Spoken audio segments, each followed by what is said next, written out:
Ahoj, vítam ťa pri poslednej časti môjho marcového tripu do Laponska. S mojím Ioniq 6 sa práve nachádzam v južnej časti Švédska, približne na úrovni Štokholmu alebo norského Osla. Domov mi zostáva 2100 km a rozhodol som sa pre výzvu pokúsiť sa to prejsť do 24 hodín. Ak si sledoval minuloročné Norsko, vieš, že v tej som prešiel 1920 km za necelých 22 hodín. Tento raz to však nebude také jednoduché, čaká ma sneh, so silným vetrom, obchádzky pred Göteborgom a navyše 3-krát zabudnem odbočiť na diaľnici. Stihnem to teda? Poďme na to. Štartujem o 3 hodine ráno. Predpoveď počasia nevyzerá ideálne. Hneď na štarte sú cesty zasnežené a neskôr začína snežiť ešte viac. V takýchto podmienkach sa nedá ísť rýchlo a mám obavy, že to možno nestihnem.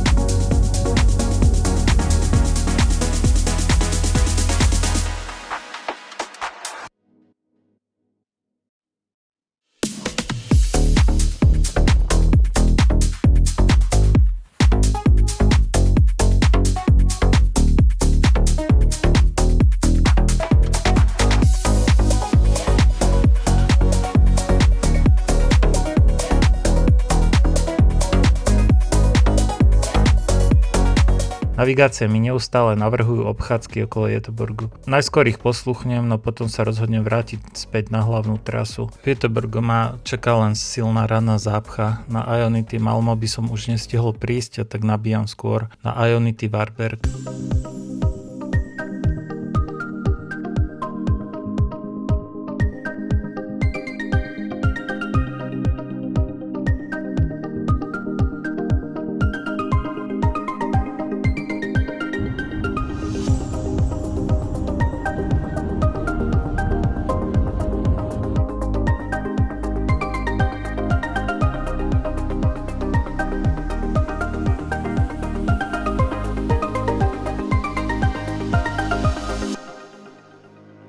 Pred vstupom do Dánska začína pršať a fúka silný vietor. Prejazd cez Oresundský most je ale bez problémov ako vždy a okolo obeda prichádzam na Ionity Greve za Kodaňou. Nabíjam tak, aby som prešiel celé Dánsko a dorazil až na Ionity a Benra pred hranicami s Nemeckom. Tu som preto stal dlhšie nabíjať až 26 minút. Na ostatných staniciach mi stačilo zhruba okolo 18 až 20 minút.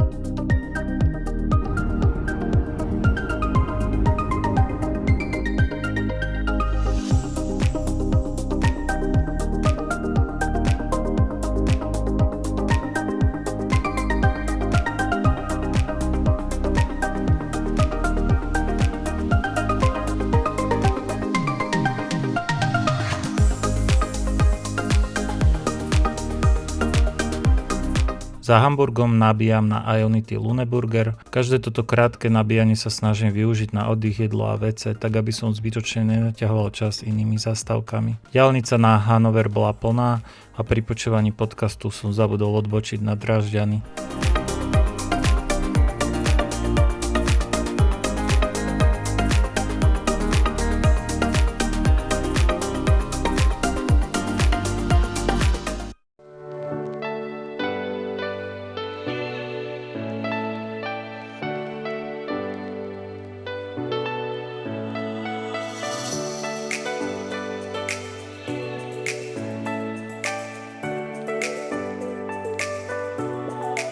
O 9:00 večer prichádzam na Ionity pred Drážďanmi. Opäť silno prší, ale mám celkom dobrý čas. Vyzerá to, že výzvu by som mohol zvládnuť. Nabíjam opäť dlhšie 26 minút, aby som mal dostatok energie na Ionity Pávov v strede Čiech.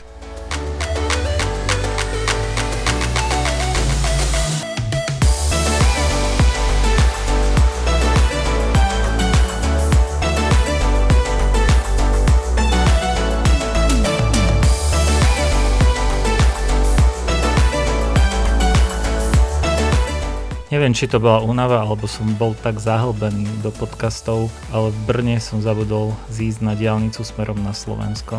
Musel som sa teda zas kúsok vrátiť. A to isté sa mi stalo pri Malackách. Tam som zabudol zísť na babu a znova som sa musel točiť aj späť. No aj napriek týmto záchádzkam prichádzam domov pár minút pred 3 hodinou ráno, takže výzvu som stihol 2090 km, 20 hodín a 30 minút na ceste. Išiel som celú dobu tak rýchlo, ako sa dalo. Nabíjaní bolo 9 a trvali dokopy necelé 3 hodiny. Normálne by stačilo 8, ak by som mal auto doma kde nabiť. 8 prestávok, každá priemerne 18 minút. Myslím si, že to je na 24-hodinovej ceste úplne v pohode. So starým Kia Eniro by rovnaké nabíjania trvali asi 6 hodín. Čo si o tom myslíš ty? Koľko a aké dlhé nabíjania by si bol ochotný akceptovať pri prechode na elektromobil? Na záver tu mám pre teba ešte dáta zo senzora AirThings za celý trip. Tu vidíš, ako sa správalo prostredie v aute. V Česku a v Poľsku na začiatku mi vyskočili hodnoty častíc PM1 a PM2.5. Potom druhá polovica cesty mala zvýšené hodnoty VLC častíc, to bolo Švédsko, Dánsko, Nemecko. CO2 sa po celý čas držalo v norme, dokonca aj počas spánku v aute. Počas celej cesty bol problém s vlhkosťou, asi kvôli klimatizácii. Tá sa držala na úrovni okolo 20%. Takže na dlhodobý pobyt v aute by toto asi nebol veľmi ideálne. Ďakujem ti za dopozeranie výletu.